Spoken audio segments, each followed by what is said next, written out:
ತೋರಿಸಬೇಡ. ಆ ಯೋಗ್ಯತೆ ನಿನಗಿಲ್ಲ. ಯಾಕತ್ತೆ ಇದ್ದಕ್ಕಿದ್ದಾಗ ರೈಸ್ ಆಗ್ಬಿಟ್ರಿ? ಇನ್ನೇನಮ್ಮ, ಮನೆ ಸೊಸೆ ಹಾಕೊಳ್ಳೋ ಬಟ್ಟೆ ನಮ್ಮ ಇದು. ನಿನಗಿಂತ ಆ ಬೊಂಬಲಾಟದವಳೇ ವಾಸ. ಪುಲ್ಕುಲ್ ಹಾಕೊಂಡಿದ್ಯಲ್ಲಮ್ಮ, ಇದಕ್ಕೊಂದು ತೋಳೇ ಇಲ್ಲ. ಮದುವೆ ಆದ ಗೃಹಿಣಿ ಲಕ್ಷಣವಾದ ಸೀರೆ ಉಟ್ಕೊಂಡು, ಹಣೆ ತುಂಬಾ ಕುಂಕುಮ ಹಚ್ಕೊಂಡು, ಅರಿಶಿನ ಹೂವ ಮುಡ್ಕೊಂಡು ಓಡಾಡೋದನ್ನು ಬಿಟ್ಟು ಗಂಡ ಸತ್ತವ್ರ ಹಾಗೆ ಬರೀ ಹಣೆ ಬಿಟ್ಕೊಂಡಿದ್ದೀಯಲ್ಲಮ್ಮ. ಅತ್ತೆ, ನನ್ಗೆ ಮ್ಯಾರೇಜ್ ಆಗಿದೆ ಅಂತ ಯಾರಿಗೂ ಗೊತ್ತಾಗ್ಬಾರ್ದು, ಅದಕ್ಕೆ ಈ ರೀತಿ ಡ್ರೆಸ್ ಮಾಡ್ಕೊಂಡಿರೋದು. ನಿನ್ನ ಅಂದ ಚಂದ ನೋಡ್ತಾ ಇದ್ರೆ ವಾಂತಿ ಬಲ ಹಾಗಾಗುತ್ತೆ. ಅತ್ತೆ, ಅನೋಮಿನ್ ಮಾತ್ರೆ ತಗೊಳ್ಳಿ, ವಾಂತಿ ಸ್ಟಮಕ್ ಅಲ್ಲೇ ಸ್ಟಾಪ್ ಆಗುತ್ತೆ. ನನ್ನಂಥ ಒಳ್ಳೆ ಅತ್ತೆಗೆ ಒಳ್ಳೆ ಸೊಸೆ ಸಿಗ್ಲಿಲ್ಲ. ಎಲ್ಲ ನನ್ನ ಕಲ್ಮ. ಅತ್ತೆ, ನೀವಿನ್ನು ಓಲ್ಡ್ ಫ್ಯಾಷನ್ ಬೋಡಮ್ಮಜ್ಜಿ ಕಾಲದಲ್ಲೇ ಇದ್ದೀರಾ. ನಾನಮ್ಮ ಕಾಳಮ್ಮ ಹಳ್ಳಿಯಿಂದ. ನಿನ್ ಮದ್ವೆಗೆ 101 ರೂಪಾಯಿ ಮೂವ್ ಮಾಡಿದ್ನಲ್ಲ, ಮರ್ತ್ಕೊಂಡ್ಬಿಟ್ಟ. ಈಗೇನು ಆ ಮನಿನ ನಿಮ್ಗೆ ವಾಪಸ್ ಕೊಡ್ಬೇಕಾ? ಕೈಯಿಂದ ಗೌರಿ ಪೂಜೆ ಮಾಡಿಸಿದ್ದು ನಾನೇ ತಾನೇ.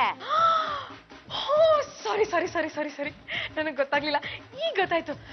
ಏನು ಸಡನ್ ಆಗಿ ಫೋನ್ ಮಾಡ್ಬಿಟ್ಟಿದ್ದೀರಾ? ನನ್ ಮಗಳು ಮುದ್ಲಕ್ಷ್ಮಿನ ಬಾಳ ಮುದ್ದಾಗಿ ಬೆಳೆಸ್ಬಿಟ್ಟೆ. ಆ ಮೂದೇವಿಗೆ ನೆಟ್ಗೊಂದ್ ಮಾತಾಡಕ್ಕೂ ಬರಕ್ಕಿಲ್ಲ, ಕಾಲಕ್ ತಕ್ಕನಂಗೆ ಒಂದ್ ಕೆಲ್ಸ ಮಾಡಕ್ಕೂ ಬರಕ್ಕಿಲ್ಲ. ಅಂತ ಮಗಿಗೆ ಈಗ ಲಗ್ನ ಬೇರೆ ಗೊತ್ತಾಗ್ಬಿಟ್ಟದೆ. ವೆರಿ ಗುಡ್, ಒಳ್ಳೆ ಕೆಲಸ ಮಾಡ್ತಾ ಇದ್ದೀರಾ. ಅವಳಿಗೆ ಗೊತ್ತಾಗಿರೋ ಗಂಡು ಶ್ರೀಧರ ಅಂತ ನಮ್ಮ ಹಳ್ಳಿ ಹುಡ್ಗನೆ. ಆದ್ರೆ ಅವನು ಇವಳನ್ ಲಗ್ನ ಆಗಕ್ಕೆ ಒಂದ್ ಕಂಡೀಷನ್ ಬೇರೆ ಹಾಕ್ಬಿಟ್ಟವನೆ. ವರದಕ್ಷಿಣೆ ಬೇಕು ಅಂತ ತಾನೆ? ಹಾಗೆ ಹೇಳಿದ್ರೆ ಹೇಳಿ, ನಮ್ ಮಹಿಳಾ ಸಂಘದವ್ರನ್ನ ಇಲ್ಲಿಂದ ಹಳ್ಳಿವರೆಗೂ ಪಾದಯಾತ್ರೆ ಮಾಡ್ಸ್ಕೊಂಡ್ ಬಂದು ಅವ್ನ ಮನೆ ಮುಂದೆ ಸ್ಟ್ರೈಕ್ ಮಾಡಿ ಸರಿಯಾಗಿ ಬುದ್ಧಿ ಕಲಿಸ್ತೀನಿ. ನಾನೀಗ ಮೀಟಿಂಗ್ ಕರೆದಿರೋ ಉದ್ದೇಶ ಏನು ಅಂದ್ರೆ, ನಮ್ಮ ಆಂಟಿ ಕಾಳಾಂಟಿ ಮತ್ತು ಅವಳ ಡಾಟರ್ ಮುದ್ದುಲಕ್ಷ್ಮಿ ನಾಳೆ ನಮ್ಮ ಮನೆಗೆ ಬರ್ತಿದ್ದಾರೆ. ಅಂದ್ರೆ ಅಲ್ಲಿಗೆ ನಮ್ಮ ಈ ಗಂಡುಗಲಿ ವಂಶದ ಮನೆ ಧರ್ಮಛತ್ರ ಆಗುತ್ತೆ ಅಂತ ಅರ್ಥ. ಹಾಬಿ, ಡೋಂಟ್ ಟಾಕ್ ರಬೇಶ್. ನಾನು ಮುದ್ದುಲಕ್ಷ್ಮಿಗೆ ಕಲ್ಚರ್ ಅಂದ್ರೆ ಏನು, ಸಿವಿಲೈಸೇಷನ್ ಅಂದ್ರೆ ಏನು ಅಂತ ಟೀಚ್ ಮಾಡ್ಬೇಕಂತೆ. ಅಂದ್ರೆ ನಾಗರಿಕತೆ. ಎಸ್, ಅದನ್ನೇ ಹೇಳ್ಕೊಡ್ತೀನಿ. ಫಾರ್ ಎಕ್ಸಾಂಪಲ್ ಅಂದ್ರೆ ಉದಾಹರಣೆ, ಈಗ ನಾನು ಒಂದು ಬ್ಯೂಟಿಫುಲ್ ಸ್ಯಾರಿನ ಬೈ ಮಾಡ್ದೆ, ನಾನು ಹಾಟ್ ವಾಟರ್ ಅಲ್ಲಿ ಬಾತ್ ಮಾಡ್ದೆ ಅಂತ. ಬಿಸಿ ಬೇಳೆ ಮಾತಾಡೋದು ತುಂಬಾ ಇಷ್ಟ. ಜಾತಿ ಚಂಪಲ್ದಿನಿ ಅವರೇ, ನೀವು ಕಲಿಸ್ಕೊಡ್ತಾ ಇರೋ ಇಂಗ್ಲಿಷ್ ಹೆಂಗಿದೆ ಅಂದ್ರೆ, ಫಾರಿನ್ ಒಬ್ಬ ಪಾಸ್ಪೋರ್ಟ್ ಕಳ್ಕೊಂಡಾಗ ಕಷ್ಟಪಟ್ಟು ಕನ್ನಡದಲ್ಲಿ ಹೀಲೆ ಪೊಲೀಸ್ ಸ್ಟೇಷನ್ ಹೆಲಿ ಇದೆ ಅಂತ ಕೇಳ್ದಂಗ ಆಯ್ತು. ರಮೇಶ್, ಸುಮ್ಮನೆ ಡಿಸ್ಟರ್ಬ್ ಮಾಡ್ಬೇಡಿ. ನಾನು ಇವಳಿಗೆ ಸಿವಿಲೈಸೇಷನ್ ಕಲ್ಸ್ಕೊಡ್ತಾ ಇದ್ದೀನಿ. ಯಶಗುಣೆ, ಇದನ್ನ ತಾವು ನಾಗರಿಕತೆ ಅಂತ ಕರಿತೀರೇನ್ರಿ? ಎಸ್. ಮುದ್ಲಕ್ಷ್ಮ ಅವರು ಬಂದಿಲ್ಲ, ಅವ್ರ ಜೊತೆ ಅವರು ಆಚೆ ಹೋಗಿದ್ದಾರೆ. 100 ಗ್ರಾಮ್ ಸಿವಿಲೈಸೇಷನ್ ತರಕ್ಕೆ. ಅದನ್ನು ಮಾಡ್ತಾರ? Practical training. ಅಂದ್ರೆ ಬಂದ ಮೇಲೆ ನಿಮ್ಗೆ ಗೊತ್ತಾಗುತ್ತೆ. ಹಳ್ಳಿ ರಂಬೆ ತರ ಇದ್ದ ನಿಮ್ಮ ಮಗಳು ಈಗ ಶೋಕೇಶ್ ಬೊಂಬೆ ತರ ಆಗಿದ್ದಾಳೆ. Lakshmi, your mom.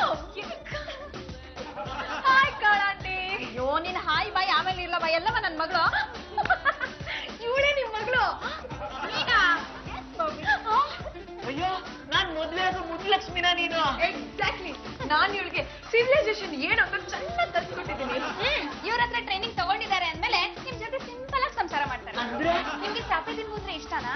ನಾನ್ ದಿನ ಚಾಪೆ ತಿನ್ ಮೇಲೆ ಮಲಗೋದು. ಮದ್ವೆ ಆದ್ಮೇಲೂ ಅದನ್ನೇ ಮುಂದುವರ್ಸ್ತೀರಾ? ಸ್ವಲ್ಪ ಡೋಂಟ್ ಟಾಕ್ ರಮೇಶ್, ಸುಮ್ನೆ ತಪ್ಪಗ್ ನಿಂತ್ಕೊಳೆ. ಜಾಜೆ, ನೀನ್ ನಡಿಯವಂಗೆ. ನನ್ ಮಗಳು ನೋಡ್ತಿದ್ರೆ ನಂಗೆ ಯಾಕೋ ಹೆದರಿಕೆ ಆಯ್ತದ ಕಣವ. ಕಾಳಾಂಟಿ, ಯಾಕೆ ಹೆದರ್ಕೋತಿದ್ದೀರಾ? ನಾನೇ ಅವ್ರಿಗೆ ಟೆರರಿಸ್ಟ್ ಟ್ರೈನಿಂಗ್ ಕೊಟ್ಟಿದ್ದೀನಿ. ಹಂಗಾರೆ ಧೈರ್ಯವಾಗಿ ಕರ್ಕೊಂಡು ಹೋಗ್ಬೋದಾ? ಧೈರ್ಯವಾಗಿ ಕರ್ಕೊಂಡು ಹೋಗಿ, ನಾನಿದ್ದೀನಿ.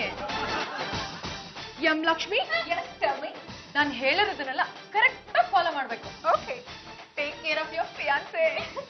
Sridhar, follow me. ಲಕ್ಷ್ಮಿ ಅವಾಗ ಅದೇ, ನೀವೇನು ಯೋಚನೆ ಮಾಡ್ಬೇಡಿ, ಹೋಗಿ ನಾನಿದ್ದೀನಿ. ಅಲ್ಲಿಗೆ ಪಿಕ್ಚರ್ ಬಿಡ್ತು. ನೋಡ್ ಮಮ್ಮಿ, ಈ ಶ್ರೀಧರನೇ ಚೇಂಜ್ ಆಗಿ ಆ ಹಳ್ಳಿ ಬಿಟ್ಟು ಸಿಟಿನಲ್ಲಿ ಮನೆ ಮಾಡ್ಲಿ. ನಾನು ಆರಾಮಾಗಿ ಬ್ಯೂಟಿ ಪಾರ್ಲರು, ಶಾಪಿಂಗು ಅಂತ ಲೈಫ್ ಎಂಜಾಯ್ ಮಾಡ್ತೀನಿ.